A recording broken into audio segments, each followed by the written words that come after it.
Everyone, welcome to a new blog. আমি রিম্পা। আমার একটি নতুন ভিডিওতে তোমাদের সকলকে জানাই অনেক অনেক স্বাগত। কেমন আছো তোমরা সবাই? আশা করছি তোমরা সবাই অনেক ভালো আছো, আমিও ভালো আছি। আজকে তো বুঝতেই পারছো থাম্বনেল দেখে। চলো আজকে তোমাদের নিয়ে যাব আমাদের ঝুলনের মেলায়।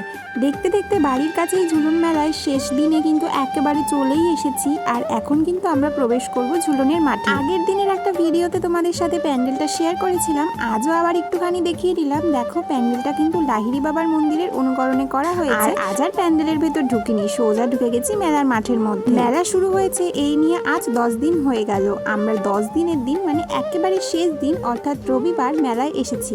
আর সারাদিন যেহেতু বৃষ্টি হয়েছে তাই মেলার অবস্থা কিন্তু একদমই খারাপ। কিন্তু কি করব, ওই যে আজকে যেহেতু রবিবার ছুটির দিন, তার উপরে আজকে মেলার আবার শেষ দিন, তাই ভাবলাম চলো মেয়েকে নিয়ে কিন্তু চলেই যাওয়া যেতে পারে মেলাতে। আজ কিন্তু আমি মোটেও একা ছিলাম না, আমার সাথে ছিল আমার ছোট মাসি, আমার 2 বোনও, সাথে তো আমার মেয়ে তো ছিল। আমরা কিন্তু সকলে মিলে আজকে মেলায় চলে এসেছিলাম। আর এই জায়গাটাতেই না কিছুক্ষণ দাঁড়িয়েছিলাম, এত কাদা দেখে কি করে ঘুরবো সেই চিন্তা করে। তারপর আমরা সবাই এক এক করে একটুখানি কাদাটাকে পাশ কাটিয়ে সামনের দিকে এগোতে লাগলাম। আর পুরো মেলাটাই কিন্তু আজকে তোমাদের সাথে ঘুরে দেখাবো, তোমরা কিন্তু সবাই সাথে থেকো। এই মেলার কিছু কিছু ছোট ছোট ভিডিও আমি রিলস হিসাবে পোস্ট করেছি আমার চ্যানেলে, তোমরা কিন্তু অবশ্যই দেখতে ভুলো না। আর সেগুলো দেখে আমাকে জানিও তোমাদের কেমন লেগেছে।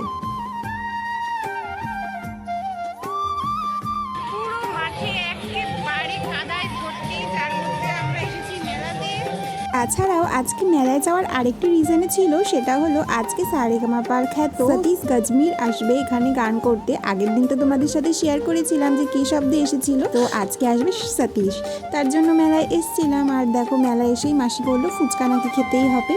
তো ঠিক আছে চলো, ফুচকার লাইনে আমরা দাঁড়িয়ে পড়লাম। আর বোন তো এদিকে দাঁড়িয়ে আছে, ওরা ফুচকা কেউ খাবে না, তো আমি আর মাসি এদিকে ফুচকা খেয়ে নিচ্ছি। আমি না কখনো মেলায় গেলে মেলা থেকে ফুচকা খাই না, মেলা থেকে বাইরে বেরিয়ে ফুচকা খাই। যদি ফুচকা খেতে ইচ্ছে করে তাহলে মেলা থেকে বাইরে বেরিয়েই ফুচকাটা খাই, তার থেকে খাই না কেন, ওই মেলায় দেবে কম তার জন্য। আসলে তাদেরও কিছু করার থাকে না, কারণ তাদেরও অনেকটা জায়গার ভাড়া দিয়ে তাকে সেখানে বসতে হয়, যার জন্য কিন্তু তারা একটু কমই দেয়। তো মেলায় এসেছি, ফুচকা মাসি খাওয়াবে বললো, চলো খেয়েই নি। মেলায় ফুচকা খাওয়া শেষ করে চলে এসেছি হ্যালো পিজাতে। আর এটা ছিল কিন্তু আমাদের একটা পিজা কাউন্টার। তো আমার হাজবেন্ডও এবার মেলায় একটা দোকান নিয়েছিল, তোমরা তো সবাই জানো ওর ফাস্ট ফুডের একটা বিজনেস আছে। তো মেলাতে এবার পিজা স্টল দিয়েছিল, তো সেখানেই এসেছি একটু পিজা ট্রাই করব বলে। আর দেখো অপোজিটেই ছিল কিন্তু এই রাইডটা, এটাকে কি বলে আমি ঠিক জানি না। তো এর পাশে আরও নাগরদোলা ছিল, বাচ্চাদের মিকি মাউস ছিল, ব্রেক ড্যান্স ছিল, অনেক কিছুই ছিল। এত বড় নাগরদোলা দেখে আমার তো ভয়েই মরে যাই, ওঠার কথা তো আমি মাথাতেও আনতে পারি না। তোমরা কারা কারা নাগরদোলা চড়তে পছন্দ করো অবশ্যই জানি। আর এই পাশটাতে ছিল বাচ্চাদের সমস্ত রাইড, বাচ্চাদের ড্র্যাগন, গাড়ি আরও ইত্যাদি এগুলো।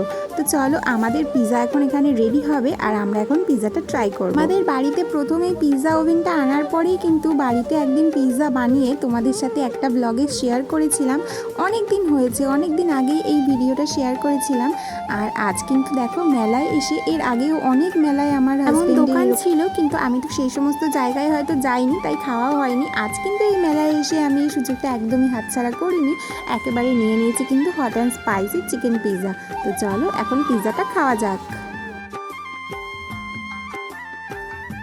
সত্যি কথা বলতে আমি আগে না কখনো এরকম পিজা খাইনি, বা কখনো আমার অতটা ভালো লাগতো না, বাট এখন কিন্তু বেশ পিজা আমার ভালোই লাগে। তোমরা কারা কারা পিজা খেতে ভালোবাসো? আর এক্সট্রা চিজ দিয়ে কিন্তু পিজা সত্যি বেশ দারুণ লাগে। তো চলো পিজাটা একদম খেতে খেতে তোমাদের সাথে গল্প হবে। ভিডিওর মাঝখানে বলি, তোমরা যারা যারা প্রথম থেকে আমার পাশে রয়েছে তোমাদের সকলকে জানাই অনেক অনেক ধন্যবাদ, এইভাবে আমার পাশে থাকার জন্য, আমাকে ভালোবাসার জন্য।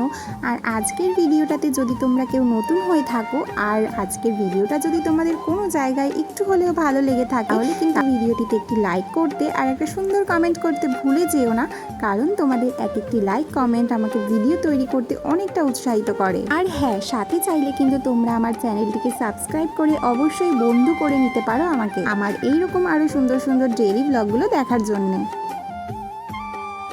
খাওয়া দাওয়া তো অনেক হলো, এইবার তো একটু মেলায় ঘুরতে হবে নাকি। মেলায় ঢুকেই অনেক পুতুলের দোকান, আর সব থেকে আমার দুর্বল দোকান হচ্ছে এই কানের দোকান। বন্ধুরা জানো তো, এত কানের আর এত সাজার জিনিস দেখে আমি এতটাই কনফিউজড হয়ে গেছি যে আমি কি কিনবো নিজেও ঠিক বুঝে উঠতে পারিনি। সে মেয়ের জন্যই সমস্ত জিনিস কেনা হয়েছে, আর আমার জন্য আমি কিচ্ছু কিনতে পারিনি। সব কিছুই যেন ভালো লাগে, যেই হাতে নিয়ে নিই আর আমার ভালো লাগে না, এরকম একটা ব্যাপার হয়ে গেছিলো। তো যাই হোক, আমি আর মেলা থেকে সেরকম কিচ্ছুটি কিনিনি। তারপরে মেয়ে চলে আসলো এখানে ড্র্যাগন চড়ার জন্য। তো মেয়ে এখানে ড্র্যাগনটা চড়ে নিচ্ছে, আর ছোটোবেলায় কিন্তু আমারও এরকম গাড়ি চড়তে বেশ ভালো লাগতো। আর বাচ্চা কাচ্চাদের নিয়ে মেলায় আসা মানেই কিন্তু এরকম ওদের রাইড চড়াতেই হবে। এই মেলাটা কিন্তু ছিল আমার বাড়ি থেকে খুবই কাছে, ওই হাঁটা পথে 5 মিনিট মতো সময় লেগেছে। তো দেখো, মেলাটা কিন্তু আজকে বেশ ফাঁকা ফাঁকাই ছিল, কারণ অনেক দিন হয়ে গেছে মেলাটা চলছে। তার সাথে কিন্তু এবার চলে এসেছি মণ্ডপের পাশেই, প্যান্ডেলের পাশেই আরেকটা জায়গায়, যেখানে তোমাদেরকে বললাম এই যে সতীশ আসবে। তো সতীশ স্টেজে উঠেও গেছে।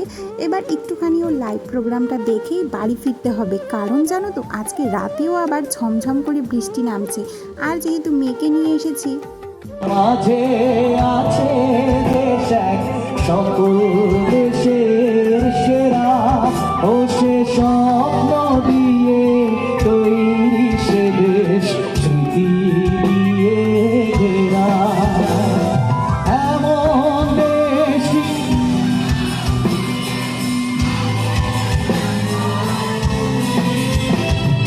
সকল দেশের রানী। প্রোগ্রামটা তো অনেকক্ষণই চলছে, কিন্তু বৃষ্টির কারণে আমি মেঘে নিয়ে বাড়ি চলে আসলাম। মেলার শেষে এই জিলিপি না নিলে কি চলে। আজকের ভিডিওটা কেমন লাগলো জানাতে ভুলো না। দেখা হবে নেক্সট একটা ব্লগে। সবাই ভালো থেকো।